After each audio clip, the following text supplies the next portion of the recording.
بدماشیہ نے ہمیں سکھا دیا کہ بھائی جیسا ہے ویسا ہی رہے گا، اس سے کچھ زیادہ تبدیل نہیں ہونے والا۔ ان اداروں کو کیا معلوم، اٹلانٹک کونسل کو یا گولڈمین سیکس کو کیا معلوم کہ پاکستان کی ڈائنامکس کیا ہیں؟ اگر آپ پاکستان کا عام آدمی، اسکول ٹیچر، باربر، ریڑھی بان، دکاندار، عوام زندہ باد، بدماشیہ مرد آباد۔ السلام علیکم ناظرین، کیسے ہیں آپ؟ امید ہے خیریت سے ہوں گے۔ میں صرف ایک سوال پوچھنا چاہتا ہوں، جب آپ پاکستان کے مستقبل کے بارے میں سوچتے ہیں، اپنے مستقبل کے بارے میں سوچتے ہیں، پاکستان کے اندر رہتے ہوئے آپ کے دماغ میں مستقبل کا کیا خیال، کیا نقشہ پیدا ہوتا ہے؟ میں چاہتا ہوں کہ آپ 1-2 منٹ اس پر غور کریں، اس سوال پر، اور سوچیں اور اپنے دماغ پر زور دیں، اپنی تمام تر دماغی صلاحیتوں کو، قوتوں کو بروئے کار لائیں اور سوچیں کہ بھائی میرے نزدیک پاکستان کا مستقبل ایسا ہو سکتا ہے۔ اور میں صرف یہ نہیں چاہتا کہ آپ نا امیدی میں چلے جائیں اور کہیں کہ یار پاکستان کا کوئی مستقبل ہی نہیں ہے گا، 70 سال کچھ نہیں ہوا تو آگے کیا ہوگا۔ میں یہ نہیں چاہتا، میں چاہتا ہوں کہ آپ پر امید ہو کر سوچیں، آپ آپٹیمسٹک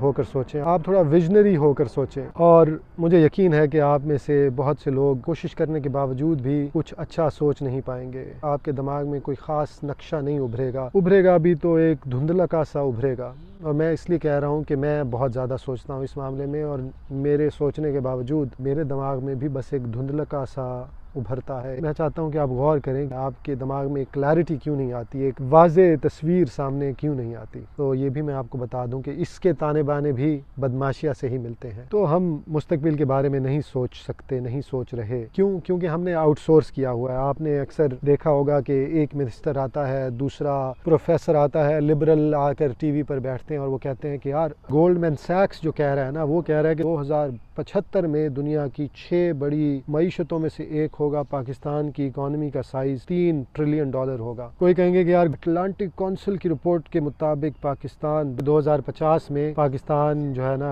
ترقی یافتہ ملک ہوگا۔ کچھ اس طرح کی باتیں آپ نے دیکھی بھی ہوں گی، مگر میں یہ مثالیں دے رہا ہوں۔ ہمیں پاکستان کا مستقبل سوچنے کے لیے بھی غیر ملکی اداروں کی ضرورت ہے۔ یہ سارا بالکل یہ ڈرامے بازی ہے، آپ سمجھیں۔ آپ سوچیں گے کہ یار یہ مغرب کے ادارے ہیں، یہ معتبر ہوں گے، نہ ان کو پتہ ہے کہ بدماشیہ کا جو قبضہ ہے وہ پاکستان کے اوپر کتنا مضبوط ہے۔ ان اداروں کو کیا معلوم، اٹلانٹک کونسل کو یا گولڈمین سیکس کو کیا معلوم کہ پاکستان کی ڈائنامکس کیا ہیں؟ ان میں سے ایک بھی بندہ پاکستان میں رہتا نہیں ہے، ان کو کچھ نہیں پتہ۔ بس یہ یہاں پہ رپورٹیں چھاپ دیتے ہیں، ایک دو انٹرنز کو ہائر کرتے ہیں، ایک مینیجر، ایک ڈائریکٹر بیٹھا ہوتا ہے، اس کی روزی روٹی لگی ہوئی ہے، رپورٹیں چھپ کر دنیا بھر کے جریدوں کو جاتی ہیں، حکومتوں کو جاتی ہیں، اور پھر ہمارے منسٹر بیٹھ کر ان رپورٹوں کا راگ الاپتے ہیں اور ہمیں کہتے ہیں کہ یار ہمارا مستقبل ایسا ہوگا۔ بھائی تم منسٹر ہو، تم پرائم منسٹر ہو، تم اس ملک کے بڑے بڑے سرکردہ ہو، رہنما ہو، تم کیوں نہیں ہمیں کوئی ویژن دیتے؟ تم کیوں نہیں ہمیں کوئی رستہ دکھاتے؟ تم کیوں نہیں واضح کرتے ہم پر کہ پاکستان 50 سال میں ایسا ہوگا؟ اس میں ایک اور نقطہ غور طلب یہ ہے کہ اگر آپ پاکستان کا عام آدمی، اسکول ٹیچر، باربر، ریڑھی بان، دکاندار، گورنمنٹ کا افسر، اگر آپ ایک 20 سال کا نوجوان، اگر آپ یہ نہیں سوچ سکتے کہ 50 سال بعد پاکستان کا مستقبل کیسا ہوگا، اگر پاکستان کا مستقبل ہماری سوچوں سے بھی، ہماری فکر سے بھی، ہمارے خیالوں سے بھی غائب ہو گیا ہے، تو کیا یہ حقیقت میں آج سے 50 اور 75 سال بعد ہوگا؟ اگر آپ کے دماغ میں بھی جو چیز نہیں ہے تو وہ حقیقت میں بھی غائب ہو جائے گی۔ کتنی خوفناک بات ہے، کتنی ڈراؤنی اور بھیانک بات ہے۔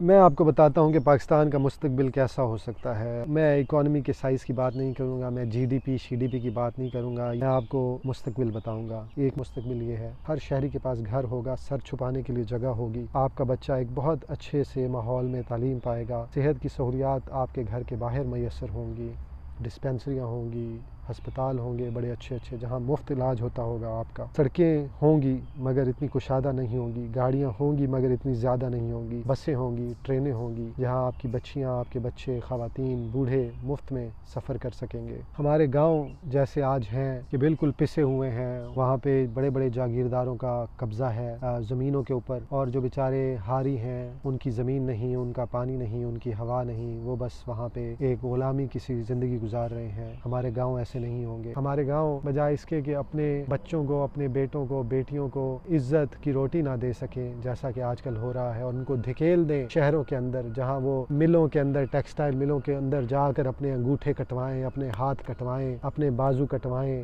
جا کر وہ ملازموں کی طرح کام کریں لوگوں کے گھروں کے اندر، وہ گاؤں کے اندر ہی عزت کی روزی روٹی کمائیں گے، ان کے بچے عزت کی تعلیم حاصل کریں گے، ان کو مستقبل گاؤں کے اندر ہی نظر آئے گا۔ ہمارے گاؤں